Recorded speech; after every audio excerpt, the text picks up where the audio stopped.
Upang patibong ni Duterte ang kanyang pagsama sa Netherlands at nahulog ang PNP at Marcos administrasyon, hindi lingid sa kaalaman ng marami na matagal nang matalas ang pananaw ni dating Pangulong Rodrigo Roque Duterte pagdating sa larangan ng politika at estratehiya.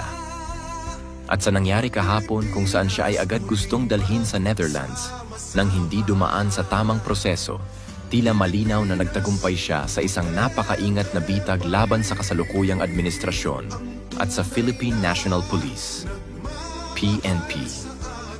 Ang paglabag sa Rome Statute at ang Poisonous Tree, isa sa pinakamahalagang aspeto ng batas sa International Criminal Court, ICC, ay ang pagsunod sa Article 59(3) ng Rome Statute na nagsasaad na ang sino mang inaresto ay may karapatan munang dumaan sa korte ng kanilang sariling bansa para sa interim release o pansamantalang paglaya habang inaayos ang proseso ng pagsuko. Ang competent authority sa kasong ito ay ang Hukuman Supreme Court PH ng Pilipinas at ang custodial state ay ang Pilipinas din. Ngunit ano ang nangyari? Isinakay sa eroplano si Duterte papunta sa Netherlands nang hindi man lang dumaan sa tamang proseso. Ito ay isang malinaw na paglabag sa batas ng ICC mismo. Ibig sabihin, anumang kasunod na hakbang mula sa paglilitis hanggang sa anumang hatol ay maituturing na fruits of a poisonous tree. Sa madaling salita, kung ang mismong pagkakaaresto ay may depekto, lahat ng ebidensyang susunod ay maaaring ibasura. Ang pakana ni Duterte. Bakit hinayaan niyang mangyari ito?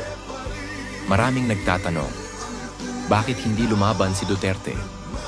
Bakit tila tanggap niya ang nangyari? Ang sagot ay makikita sa mismong mga salitang kanyang binitiwan. Naiintindihan ko mga yan dahil trabaho nila ito. This is why it has come to an end. Isang pahayag na puno ng kahulugan. Ipinapakita nito na alam niyang darating ito at hinayaan niya ito mangyari hindi dahil wala siyang magawa, kundi dahil gusto niyang ilagay sa alanganin ang PNP, ang ICC at ang Administrasyong Marcos. Ang mensahe ay malinaw. Ang PNP at ang gobyerno mismo ang lumabag sa due process, hindi siya. Sa ganitong paraan, hindi lang niya napakita ang kahinaan ng kasalukuyang administrasyon, kundi inilagay rin niya sa peligro ang mismong kaso laban sa kanya. Paano nahulog ang Marcos admin at PNP sa bitag? Una, pagsunod ng PNP ng walang due process. Sa halip na siguruhing dumaan sa Korte ng Pilipinas, agad nilang isinuko si Duterte sa ICC, isang